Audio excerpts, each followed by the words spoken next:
Сөйтіп, онда және 2 күндей болып Гүлімді қолынан ұстап жетектеп кете бердім.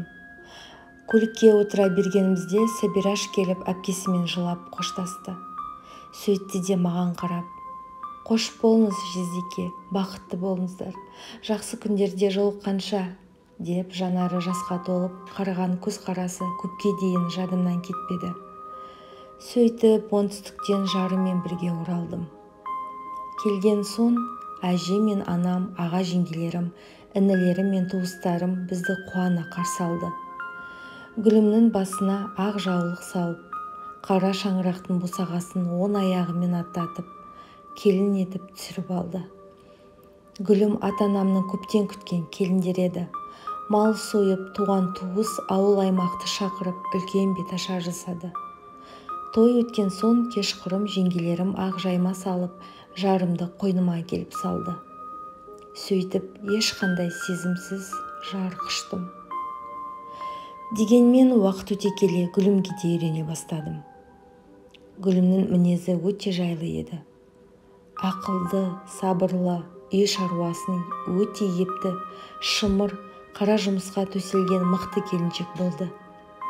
Осы үйдің бар шаруасын дөңгелетіп әкетті. Әже мен анам келіндеріне дән риза еді. Күнде таңертең ерте тұрып, сиырды сауып, сүтін пісіріп, қою шайын демдеп, үлкендер шыққанда иіліп сәлемін салып, әжем мен әке-шешемнің ақ батасын алып жүрді. Араға көп уақыт салмай аяғы ауырлады. Ата-анам келіннің іші білінбей жатып, құдаларды шақырып, бір міндетімізден құтылып алайық деп, осы арайда Гүлімнің ата-анасы мен бауырларын шақырып, құдалық той жасады.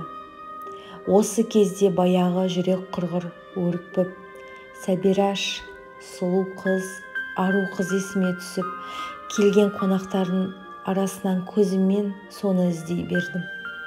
Алайда ару қыз келмепті. Сөйтсем, Гүлімнің артынша әкесі құда түсіп келген бір кісілерге ұзатып жіберіпті.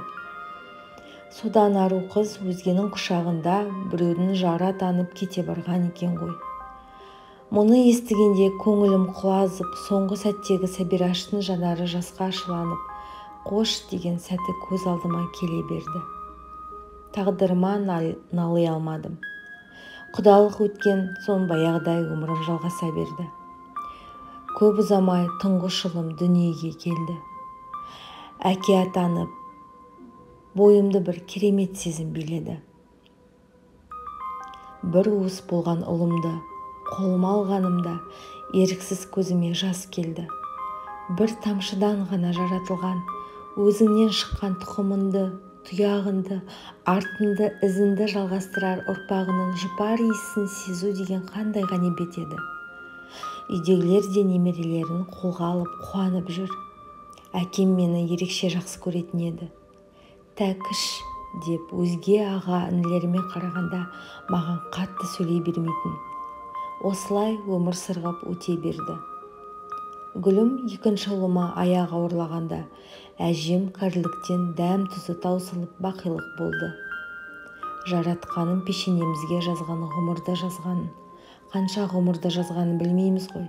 Әжемізді арулап соңғы сапарына шығарып салдық.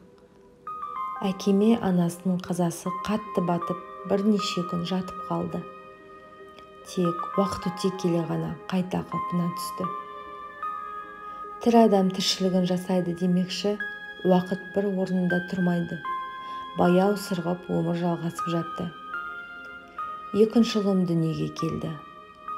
Осылай Гүлім араға 1-2 жыл салып, бірінен кейін бірін босанып жатты. Мен баяғы жұмысымды істеп жүрдім. Әке-шешем үйде, немерелерін қолдарына алып, бірін жетектеп, солардың қызығын тамашалап жүріп жатты. Екінім де үйленіп, үйлі жайлы болды. Кейінірек жұмысым жоғарылап, сауда-саттық жағына қарай ауыстым. Іс-сапармен көршілес елдерге шығатын болдым. Ата-ана мен бала-шағадан жырақтау шығып, бостандықты сезіне бастадым. Жасым 40-қа таяған уақытта көңіл шіркін алабұртып, жас иісті аңсайды екен. Қызметім бар, дүние байлықта жетеді. Әйелім жағдайымды жасап, жақсы күткеннен бабымда едім. Содан кезекті іс-сапармен Қырғыз елінің бас қаласында барғанымда әріптестеріммен мейрамханада тамақтанып отырып, Сәбирашты көргендей болдым. Ару қыз дегенімде баяғы нақ сол Сәбираш емес, тура соның көшірмесі дегейсің. Сол мейрамханада даяшы болып жұмыс істейтін жап-жас сұлумен таныстым.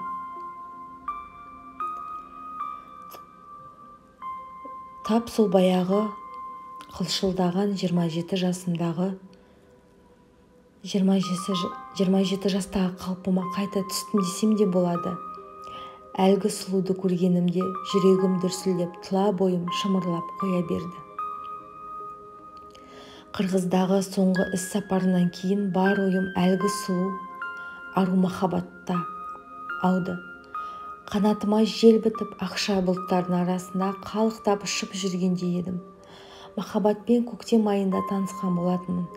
Табиғатпен бірге менің де бар болмысым жаңарып, ерекше бір күйге түстім. Жұмыс бабын сылтауратып, араға аз уақыт салып, Қырғызға және бардым.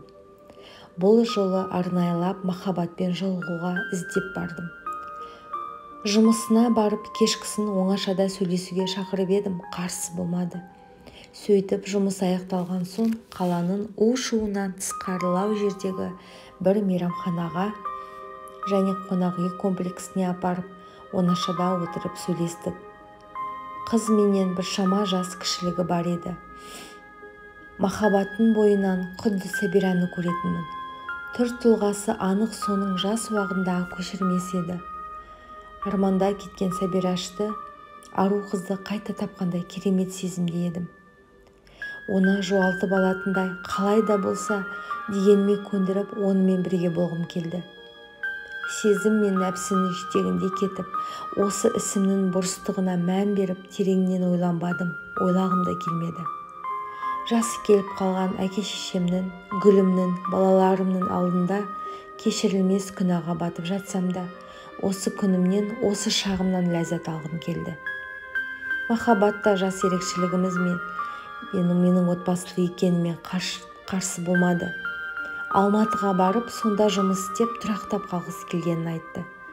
Мен оның мұнысына тіптен қуанып, оған қолымнан келгенше сол жақтан жұмыста, тұратын пәтерде тауып беруге, қаржы жағынан да көмектесіп тұрауға уәде еттім. Тек менімен бірге болсан болғаны деп едім, ол қарсы болмады. Сөйтіп, сол кеште мейрамханада махаббатпен шарап ішіп, әңгімелесіп, кеш соңында жоғарыдағы қонақ үйдің бір бөлмесін жалға алып, көңіліміз жарасып, сылқым сұлу махаббатпен керемет түнді өткіздім. Содан келесі айдың басында оны Алматыға күтіп алатын болып, келісіп, құшағыма қысып, құшарлана иіскеп, қимай-қимай Алматыға қайттым. Бір ай маған бір жылдай созылып кеткендей болды. Әйтеуір уағдаласқан күні оны автобекеттен күтіп, алдын ала Зейнеттегі бір орыс апаның жер үйінің алдындағы жалға қойып қойған 2 бөлмелі кішірек времянкасына алып бардым. Іші таза, жылы, жиһазы да бар. Шағын 2 бөлме махаббатқа да ұнады. Жайғасып болған соң жаңа жұмысын мекен жайын беріп, ертесін ерте сол мекемеге менің атымнан барасын деп жұмыс орнында дайындап қойдым. Қош, әйтеуір не керек, махаббат жаныма жақын жерде, көз алдымда жүрсе екен деп, бар жағдайын жасауға тырыстым. Ол орналасып алған соң, онымен 2 күннің бірінде кездесіп тұратын болдық. Кейде үйдегілерге іс сапарға барамын деп, 2-3 күндеп махаббаттың жанында қонып қалатын болдым. Осылай жүргенімде бір күні гүлім іштей бірдеңені сезді ме? Тәкебай, осы сен соңғы күндері өзгеріп кеттің. Біреуді тауып алғаннан саумысың? Деп сұрақты төтесінен қойып қалғанында сасып қалдым да артынша. Тауып алсаң қайтер едім? Сенің әкең секілді 4 әйел алмасам да бір тоқалға қалай қарайсың? Анаң секілді сыдырып отырар ма едің? Деп мен де сұрағына сұрақпен төтесіне жауап қайырып едім. Гүлім, сен өзіңді менің әкеммен салыстырма. әкем жетім мен жесірді өз панасына алып сауапты іс жасады. Ол кезден соғыс уақыты еді. Анам апаларыма жаны ашып, жанына алып әкемнің ұрпағы көбейсін деп, апалары мен бауырларым жетімдіктің зарын тартпасын деп әкемді үйленуге көндірді. Бұл тағдыр, ал сенікі нәпсіқұмарлық, әлсіздік пен тоқшылықты көтере алмағандығың болады, деп қатты айтып тастады.